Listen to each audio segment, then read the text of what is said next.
Ese día estábamos reunidas en la cafetería Ginger Café tomando unos batidos. ¿Irás a la fiesta de Christian?, me preguntó Alicia con una nota de entusiasmo. Ella era una de mis mejores amigas. Solo tenía 2, así que éramos 3 en la mesa de la cafetería. Éramos 3 en el instituto y éramos 3 en la vida. Siempre. Creo que sí. He estado demasiado aburrida en casa, respondí, para luego darle un sorbo al batido de fresa que sostenía sobre la mesa de forma circular. Eris nos miró con fastidio ante el tema. Después de Alicia y después de mí, ella era la tercera en la tropa. Pelirroja natural, abarrotada de pecas, de ojos verdes y poseedora de un gran intelecto. Me parecía que podía ser la única chica en todo el pueblo que, además de ser bonita, contaba con el privilegio de la inteligencia. Alicia se burlaba de eso, porque para ella, quien era un poco hueca, era una anomalía contar con ambas características. En el superficial y vano mundo de Alicia, no se podía ser ni bonita ni inteligente al mismo tiempo. O se era una, o se era la otra. Yo no iré a esa fiesta, y ustedes tampoco deberían ir, bufó la pelirroja mientras jugueteaba con la colorida pajilla de su bebida. Se dice que Christian solo la organizará para llevarse a alguien a la cama por una apuesta. El chisme anda rondando por todos lados. Creo que ahora tengo más motivos para asistir, murmuró Alicia con su muy usual toque de picardía. No juegues, exclamó Eris, frunciendo el ceño, mirándola como si estuviera loca. Creo que deberías tranquilizarte, porque también he escuchado muchos chismes sobre ti. Exhaló y relajó el rostro sin dejar de observarla. ¿Con quién te andas acostando? Debes tener cuidado. Ya sé que el instituto alborota las hormonas, pero en serio debes calmar tu vagina. A veces, Eris utilizaba términos bastante formales para referirse a partes no expuestas del cuerpo. Otras veces era lo suficientemente directa como para que escucharla no fuera tan tedioso. ¿Qué chismes has oído?, pregunté. Alicia bajó la cabeza y comenzó a rascarse la nuca en un disimulado gesto de vergüenza. Y con eso supe que el chisme no podía ser nada bueno. Ella tenía, por decirlo de algún modo, esa fama. Para explicarlo mejor, en un mundo en donde nuestra amistad hubiera estado definida por nuestras características, Alicia habría sido la rubia que siempre quería ser deseada y que efectivamente era deseada por todos, mientras que Eris habría sido la intelectual que nos soportaba por alguna extraña razón, y yo, la que se mantenía en un punto neutro. No había que malentender. Yo no era tan aburrida, ni tan entretenida, ni tan inteligente. Era normal, hacía cosas comunes, también iba a fiestas, también quería acostarme con muchachos, solo que no tenía toda la suerte de Alicia, y también veía necesario no tener una nuez en el cerebro.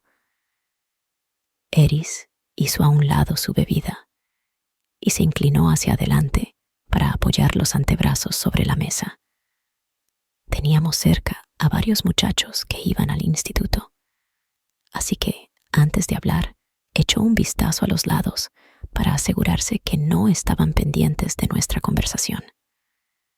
Dicen que durmió con el primo de Christian y con Daniel al mismo tiempo, nos susurró. De inmediato miré a Alicia. Ella solo observaba hacia los lados, esquiva. ¿Es en serio?, le pregunté, alzando las cejas, aunque a ser sincera no me sorprendía tanto. Quizás un poco, pero masculló. Su fino rostro se puso tenso. Es que yo siempre quise intentar. Ustedes no saben. Quiero decir... no es para alarmarse. Claro que no. Un trío es de lo más normal. Pero si escoges dormir con los peores idiotas del instituto que solo buscan hacerlo únicamente para contárselo a todo el mundo como si fuera una gran hazaña. Hay algo mal, amiga. Hay algo mal, puntualizó Eris y se echó hacia atrás, destruyendo el aire de confidencialidad. Son muy poco maduros, opiné, encogiéndome de hombros. Después de todo, es solo ir a la cama. No tiene nada de especial. Para mí no lo parecía. Para mí ni siquiera parecía un tema relevante, y ambas estaban conscientes de eso. Saber que Alicia había hecho un trío y que Eris sacaba cualquier opinión magistral sobre ello era en verdad lo normal. Lo anormal, lo poco común, lo inesperado, fue que la puerta de la cafetería se abriera, sonara la campanilla y mi mirada se encontrara cara a cara con el pasado. Para mi entera sorpresa, ahí estaba Damián. Mi peligroso misterio se introdujo en el lugar como si fuera habitual que anduviera por ahí, cosa que no era cierta, porque él nunca frecuentaba la cafetería. Reconocí de inmediato su espeso cabello azabache, en contraste con su tez clara, su mirada, en esta ocasión serena, de párpados ligeramente caídos, como si tuviese mucho sueño, o una gran indiferencia hacia todo lo que le rodeaba. Y esa chaqueta de cuero negra, que en conjunto con su ropa oscura, le daba un aire enigmático. Era él. Estaba allí, a pocos metros de mí. Pasó justo al lado de nuestra mesa y no me miró. No me tomó en cuenta. Mantuve la calma. ¿Quién es ese?, inquirió Alicia rápidamente. Me di cuenta de que no solo había captado mi atención, sino la de unos cuantos más. Como pasaba con cada extraño que visitaba la cafetería, algunos echaron un ojo con curiosidad, porque todos conocían a todos en ese lugar. Por lo tanto, alguien nuevo se hacía chisme en segundos. Pero nadie sabía que en realidad no era nuevo, que había estado en Asfield desde siempre, igual que ellos. Observé a Alicia y luego devolví la mirada hacia él. Se acercó a paso tranquilo hacia la barra y comenzó a hablar con la muchacha que atendía ese lado de los cafés. Quedé asombrada. Era la primera vez que veía a Damián en un lugar público entablando alguna especie de conversación con alguien, aunque fuera para hacer un pedido. ¿No van a decirme?, preguntó Alicia de nuevo, alternando la vista entre ambas. No es nadie, respondí rápidamente. Es Damián, contestó Eris al mismo tiempo que yo. Bajé la mirada y la fijé en mi café, pensativa, extrañamente consternada. ¿Damián o nadie?, soltó Alicia. Sus labios se ensancharon en una sonrisa divertida, la misma que expresaba cuando sabía que había gato encerrado. También meneó su espesa y natural melena rubia platinada, un gesto que conocía perfectamente. Cuando Alicia agitaba el cabello, era porque estaba dispuesta a coquetear. Y pude haberle dicho que intentar coquetear con Damián sería como mezclar agua con azúcar, algo que no tendría ningún efecto, pero, aunque se lo hubiese advertido, ella, con más ansias, lo habría hecho. ¿Es nuevo?, preguntó sin apartar la vista de él. Debe de serlo. No había visto a nadie por aquí con ese estilo. Me recuerda a los chicos Tumblr, digo, a los guapos, no a los depresivos. Eris la miró con lo que reconocí era algo de molestia, y luego le dijo: «Es tan viejo como nosotras aquí. ¿En dónde has estado viviendo? ¿Y por qué no lo había visto?», inquirió Alicia entrecerrando los ojos. «Quizá porque no ha estado detrás de tu vagina», repuso Eris con fastidio. «¿En serio? No lo creo, porque yo no olvido rostros, ¿saben? Y ese rostro no está en mis registros», insistió la rubia, echándole un vistazo completo a la parte trasera de Damián que seguía en la barra. ¿Estás segura de que tus registros no solo están ordenados por tamaños de condones?, expresó Eris. La punta de esa flecha cayó directa sobre la expresión de Alicia. «Ya deja eso», resopló y puso los ojos en blanco. Eris esbozó una sonrisa triunfal. «¿Me explican, pues?», agregó, algo exasperada. «Bueno, Damián», comencé a decir. Ambas me miraron. Él siempre ha tenido gustos diferentes. Es algo retraído. Incluso toma algunas clases con nosotros. No lo has notado porque es muy, pero muy callado. «Ay, no. Es así como un «vais», murmuró colocando una mano sobre su pecho, como si aquello le asustara. Eris extendió el brazo y le dio un golpe en la frente. Eso también era normal. «Rarito. Rarita tú que dejas que cualquier pico entre a cualquiera de tus agujeros», le dijo. No pude evitar soltar una risa por el comentario. Damián siempre ha tenido calificaciones excelentes, y a mí me parece que es de esas joyas sin descubrir. Probablemente sabe más que nosotros, y no quiere perder su tiempo hablando con seres inferiores. Yo no soy inferior. A mí quien no me conoce, resopló Alicia, haciendo un gesto de suficiencia. Pues claramente, Damián, señaló Eris, como si fuera obvio. Reprimí una risa, aunque la rubia solo fingió un puchero. Mira, analicemos los hechos. Cada vez que alguien pasa cerca de esta mesa, te mira. Incluso 3 mesas a la derecha, esos chicos parecen estar hablando de ti. Alicia miró por encima de su hombro y lanzó una mirada junto a un típico saludo casi coqueto hacia esa mesa, en donde 3 muchachos del instituto, nada desagradables, la observaban. Eso pasa siempre, ¿no? Hasta en la calle. Entonces, hace aproximadamente unos 7 minutos que Damián, posiblemente el tío más raro que existe, pasó justo a 1 metro, o quizás menos, de esta mesa, y no te pilló en lo absoluto. Eso quiere decir que sí hay un hombre en este mundo al que no le interesas. ¿Opiniones? Eris siempre terminaba un análisis con esa pregunta. Le encantaba debatir. Lo extraño era que el tema de debate fueran Alicia y Damián, sobre todo Damián. Se sentía rarísimo para mí. Aunque quizás alguna vez le comenté algo a Eris, ninguna de ellas sabía que él había sido mi juego favorito de la infancia. El juego de busca la verdad sobre Damián me había entretenido por años. Por esa razón, lo sentía cercano. Es obvio que no puedes gustarles a todos, comenté. Ella no dijo nada. Se quedó mirando al vacío. Pero alégrate, le gustas a la mayoría. Vale, pues, ¿saben qué? A mí no me gustan los raritos, escupió Alicia y alzó la barbilla con suficiencia.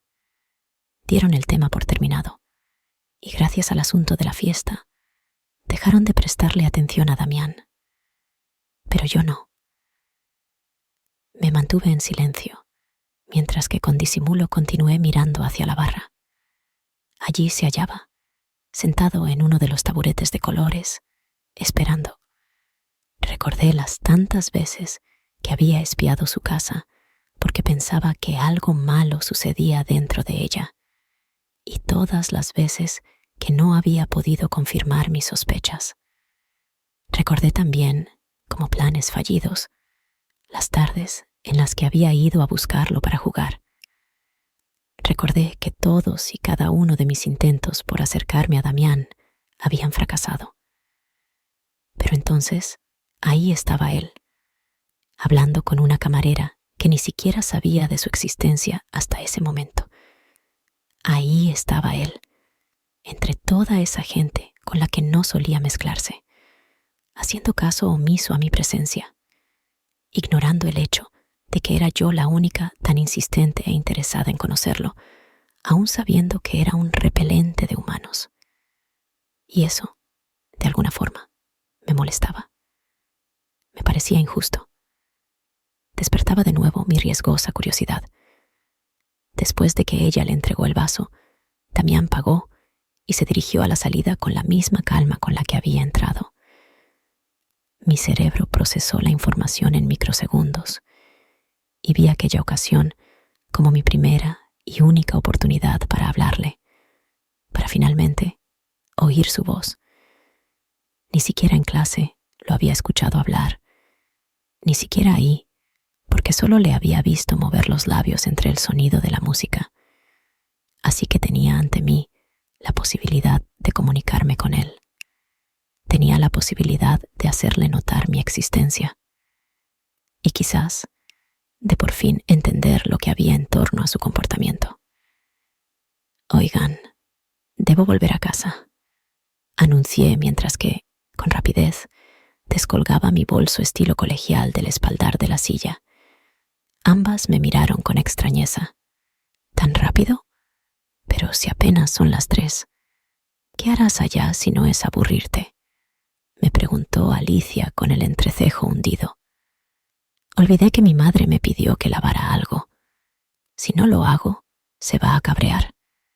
Les texteo más tarde para quedar con lo de la fiesta. ¿De acuerdo? Adiós». Sin darles tiempo de respuesta, salí disparada de la cafetería. Una oleada de calor hizo que sintiera el cambio de temperatura con más fuerza. En Ginger Café había aire acondicionado, pero afuera la cosa era caliente. Ya en la acera, distinguí la silueta de Damián a varios metros de mí, caminando por donde se extendían una variedad de tiendas. Avancé como si no tuviera la intención de perseguir a nadie, pero lo fijé como objetivo a él, incluso cuando mis zapatillas hacían que mi velocidad no fuera la mejor. Después de unos cuantos segundos traté de apresurar el paso. Damián había llegado al final de la acera para cruzar la calle y yo seguía a varios metros de distancia. Ya sabes, para no ser tan obvia. Aunque desde mi punto de vista no parecía tan mala idea correr, tocarle el hombro y preguntarle todo directamente. Pero no podía ser así, claro que no. No podía detenerlo y decirle: «Mira, ¿sabes qué? Desde hace añales que creo que eres un chico rarísimo y quiero saber por qué coño no hablas con nadie y eres así tan misterioso. ¿Me dices de una buena vez?» No, ¿qué iba a pensar de mí entonces? La luz del semáforo cambió y él cruzó al otro lado. Para cuando llegué al final de la acera, la luz pasó a rojo y una fila de autos impidió mi paso. Por encima de ellos todavía podía ver su cabello negro. Así que no me rendí. Esperé con una impaciencia desesperante hasta que finalmente el semáforo brilló en verde y atravesé la calle. Podía verlo a lo lejos, caminando, sin tener idea de que yo le perseguía. Esquivé a algunas personas, evité chocar con un grupito de niños y eché a correr cuando él giró en una esquina. Detrás de esa esquina se extendía un callejón cuyas paredes pertenecían a las tiendas de la calle principal. Había basureros, contenedores pequeños, restos embolsados y amontonados, y una variedad de cajas de todos los colores. Seguí por ahí, pero Damián había desaparecido. Me detuve entonces, cerca de una rejilla en la pared que expulsaba un ligero vapor que se mezclaba con los extraños olores de asfalto, humo y basura. ¿Por qué Damián había tomado ese camino si no era el que conducía a casa? Avancé ya sin prisa y mis zapatillas se humedecieron al pisar un pequeño charco de agua. Al chipoteo solo le faltó hacer eco, así que, entre botes de basura, desperdicios regados por el suelo y paredes deterioradas, me pareció ridículo encontrarme ahí solo por perseguir a alguien. Yo no era así. No acosaba a las personas. Pero al tratarse de Damián era distinto, porque él despertaba eso en mí.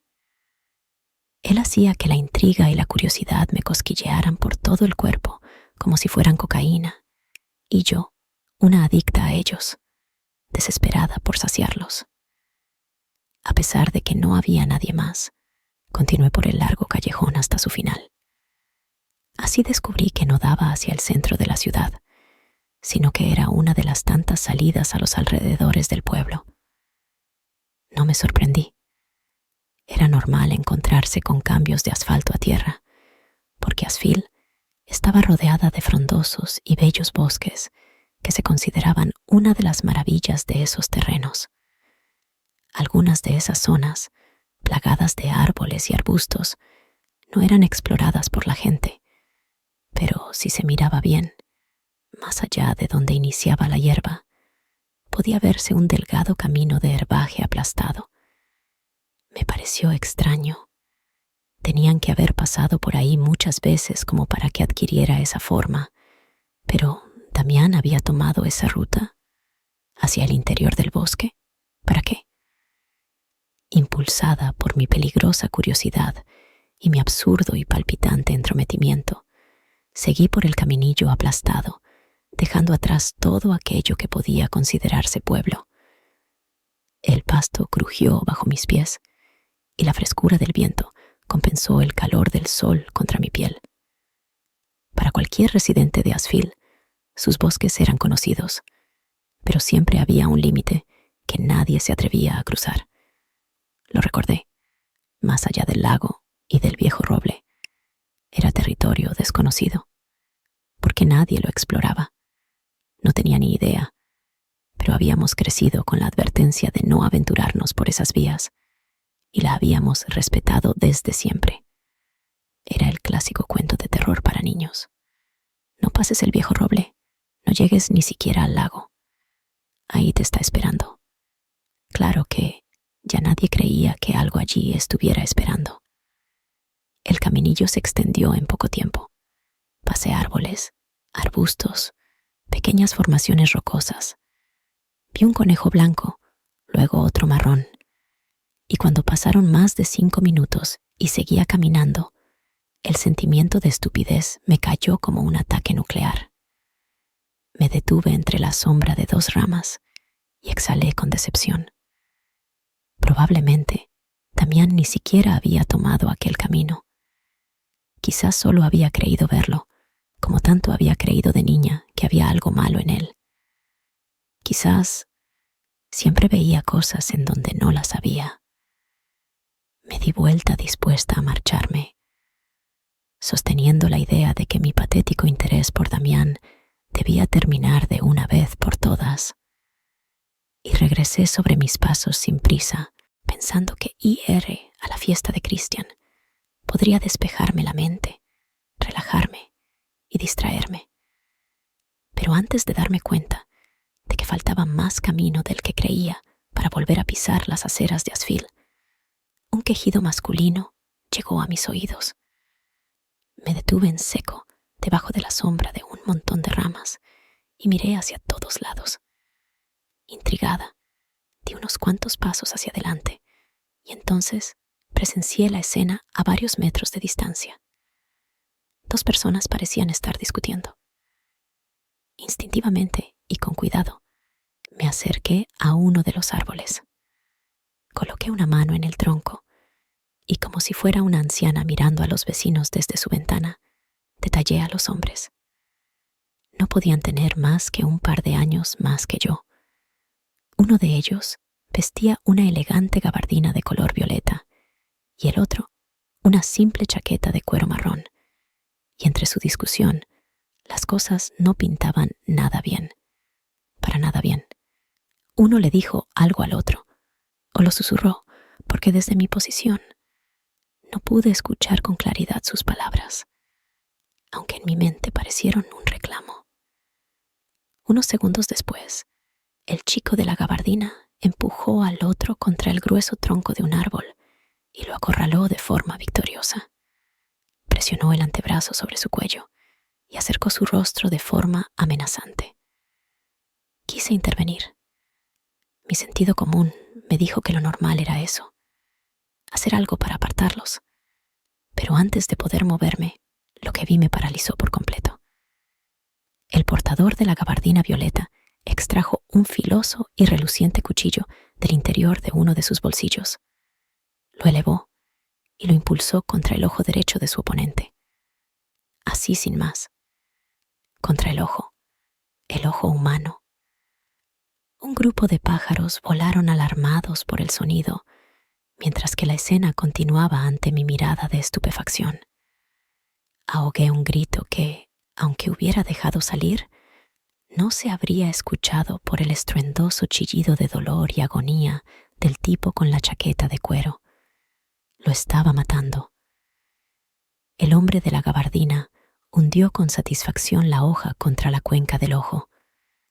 El rostro del contrario se empapó de sangre, como en la mejor película de terror de todos los tiempos, y varios hilos rojos, relucientes y semi-espesos le recorrieron la piel hasta el cuello. De alguna forma reuní valor y di un par de pasos hacia atrás, asustada, impactada, con el cuerpo gélido, observando cómo el agresor retorcía la hoja del cuchillo dentro de la carne, penetrándola más, obligando a la sangre a fluir sin ningún control, agudizando el dolor de su víctima. El tipo estaba agonizando. Gritó y forcejeó. Lo intentó. Se esforzó. Quizás luchó con todas sus fuerzas, pero no se zafó. El otro era más fuerte, más alto, más rápido, y si era así, no debía ser más que un asesino. Y yo estaba a metros de ellos, corriendo peligro. Mi corazón comenzó a latir como nunca por el pánico. Debía irme. Debía correr al pueblo y avisar a la policía. Debía huir. Me oculté detrás del mismo árbol que tenía al lado, apegando mi espalda temblorosa al tronco. Las cosas ante mí se veían extrañas, como si el miedo estuviera nublándome la capacidad visual. Temí también por eso, pero me concentré en trazar un plan rápido, mientras que hasta mis huesos temblaban de pavor. Podía echar a correr en un segundo, pero la obviedad era capaz de delatarme, claro, si es que hacía algún ruido y el asesino alcanzaba a verme. Consideré los fallos. Incliné la cabeza hacia un lado del tronco y observé apenas cómo el hombre de la gabardina, por último, clavaba el cuchillo en el pecho del tipo de la chaqueta de cuero, hincándolo contra la piel con gusto. Finalmente, lo dejó caer al suelo y se giró en mi dirección. De inmediato, volví a ocultarme. ¿Me habría visto o no? Cerré los ojos con fuerza, con los latidos del corazón resonándome hasta en los oídos, y aguardé. Había presenciado un asesinato y sabía que por ser testigo podía irme muy mal. Creerían mi historia cuando llegara a la policía. ¿Por qué no iban a creerla? Pero me preguntarían qué estaba haciendo por ahí sin una licencia de caza, de esas que había que tener para poder andar en el bosque con confianza. Y yo tendría que responderles que lo que en realidad había estado haciendo era perseguir a mi vecino. Y sonaría estúpido y raro. Solté un jadeo silencioso cuando escuché el crujir de las hojas. Por un momento pensé que estaba más cerca, pero luego supe que el hombre estaba alejándose. Contuve cualquier sonido que mi boca quisiera emitir, y también mis impulsivas ganas de salir huyendo como si no hubiera otra opción. Esperé a que los pasos se escucharan más lejanos, y cuando incliné de nuevo la cabeza hacia un lado para mirar, no vi a nadie. Se había ido. El asesino no estaba. Eché un vistazo al cuerpo inerte y vislumbré la sangre fresca sobre la hierba, las hojas y también sobre el rostro medio desfigurado del tipo. ¿Quién era? Intenté reconocerlo, pero no se me hizo familiar. Por un instante se me ocurrió la idea de acercarme, por supuesto, sin tocar nada, porque, ¿y si acaso realmente lo conocía y solo no lo recordaba? Pero en aquel momento, cualquier paso en falso podía involucrarme demasiado, y lo que yo quería era correr y ponerme a salvo, contarle todo a la policía y que me dijeran que no había peligro alguno. Sí, esas eran las cosas que tenían que hacerse en momentos así. Inesperadamente, escuché de nuevo otro crujir, otros pasos, Más pasos. Los mismos pasos. Pensé que el asesino estaba de regreso. Quizás me habría escuchado, o visto, o quién sabía qué. Miles de escenas, todas que terminaban muy pero muy mal para mí, pasaron por mi cabeza como rollo de película. El pánico entonces hizo lo suyo cuando una rama crujió con fuerza, y sin dudar, con la mente nublada por el miedo y con el temor palpitándome en el pecho, corrí en dirección contraria al sonido. Corrí y corrí sin saber a dónde iba, sabiendo únicamente que necesitaba alejarme y ponerme a salvo. Entre la huida intenté, cosa que pareció una tarea imposible, sacar el celular de mi bolso, pero entre ver el camino y meter la mano en el interior del mismo, tropecé y caí. No tardé nada en levantarme, aunque me dolieron las rodillas. Lo hice tan rápido que dejé el bolso en el suelo y seguí corriendo. Huí.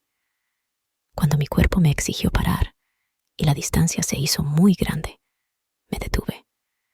Tenía la respiración agitada, la frente empapada en un sudor gélido, las manos tiritando, las rodillas ardiendo, y además, una corriente de brisa me causó un estremecimiento que me erizó la piel. Analicé mis alrededores todavía con los sentidos sacudidos y no reconocí ni siquiera el árbol más grande. En cada dirección que veía, solo había metros y metros de bosque que podían extenderse hasta quién sabía dónde. Entendí entonces que me había alejado demasiado, que había corrido sin conciencia. Al darme vuelta, tenía ante mí lo que parecían ser los restos de una casa o algún refugio de caza. Tenía todo el aspecto de una cabaña vieja, rodeada por enormes rocas que daban la impresión de tenerla atrapada entre ellas, como si tanto piedra como madera se hubieran fusionado por puro gusto. No imaginé que allí pudiera vivir alguien. Con toda la pinta de abandono que se cargaba, ¿podía una persona residir ahí? No me parecía posible, pero tampoco era imposible. Si había, aunque fuera algún vigilante de casa, en ese horroroso lugar, eso solo significaba una cosa: ayuda. Podía entrar y pedir auxilio, pedir que me acompañara de vuelta al pueblo e ir directamente a la policía. Me aproximé a la puerta y al momento en que mis nudillos hicieron contacto con la madera para tocar, ésta cedió. Se abrió apenas, haciendo que mi ilusión de encontrar ayuda se esfumara. Sin embargo, me adentré porque el interior me parecía mucho más seguro que las afueras, en donde claramente podía estar buscándome el asesino. Cerré la puerta tras de mí y me encontré entre los destellos de la luz que entraba por las ventanas y el techo roto. La cabaña no tenía aspecto de casa, ni de hogar, ni de nada. Era una sala vacía con una única puerta al fondo. Ni bajo los fuertes efectos de la droga más potente del mundo me habría mantenido allí solo por gusto. Pero cuando volví a escuchar pasos, cuando oí el crujir de las ramitas en el suelo, la desesperación y el miedo dominaron de nuevo mis sentidos. Corrí hacia la solitaria puerta del fondo y la abrí. Luego fue oscuridad,